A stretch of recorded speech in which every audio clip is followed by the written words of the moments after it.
The second largest settlement in my constituency of Woking, West Byfleet, lost its last bank. That is a sort of a stark, sad reminder that high streets are really struggling, whether it's in Woking or across the country. And they're under pressure because of business rates, energy bills, increases to national insurance contributions, the Ukraine war causing inflation costs, and quite frankly, customers not having the same level of money because of the cost of living crisis that they can't shop and visit as much.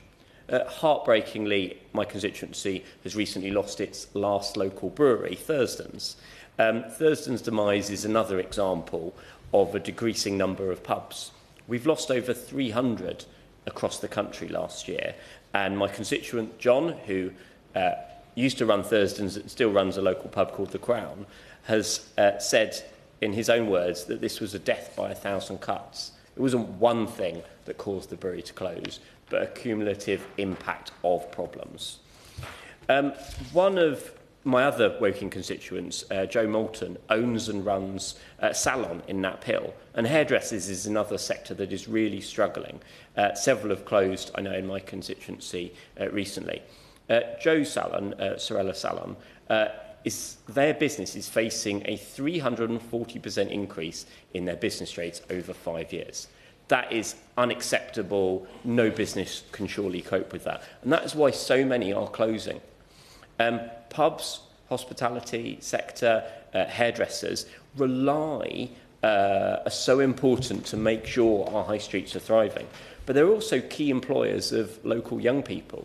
And we can't be surprised when we've increased the bills for businesses to employ people, that they're not employing young people anymore, not providing those vital training opportunities. And that is a real concern.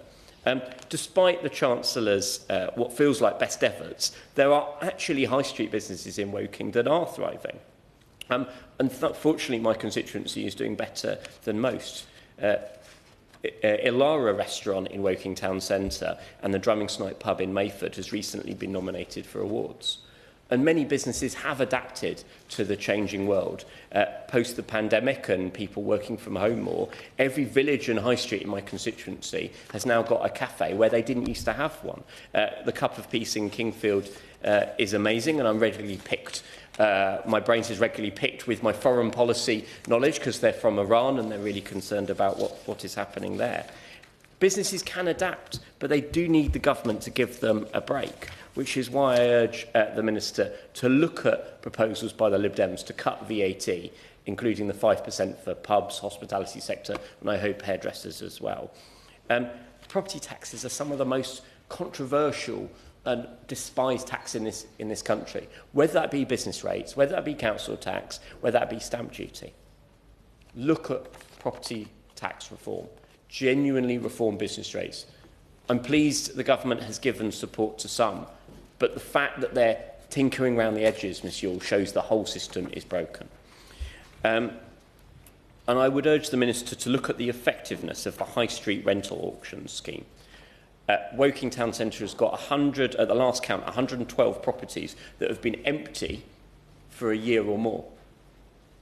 Very few of them are being brought back to use, and I know the same is true elsewhere. I don't think that rental auctions is working as well as the government hoped, and I would urge them to review it and work with local authorities to ensure that they are empowered and they have the resources to bring back those properties.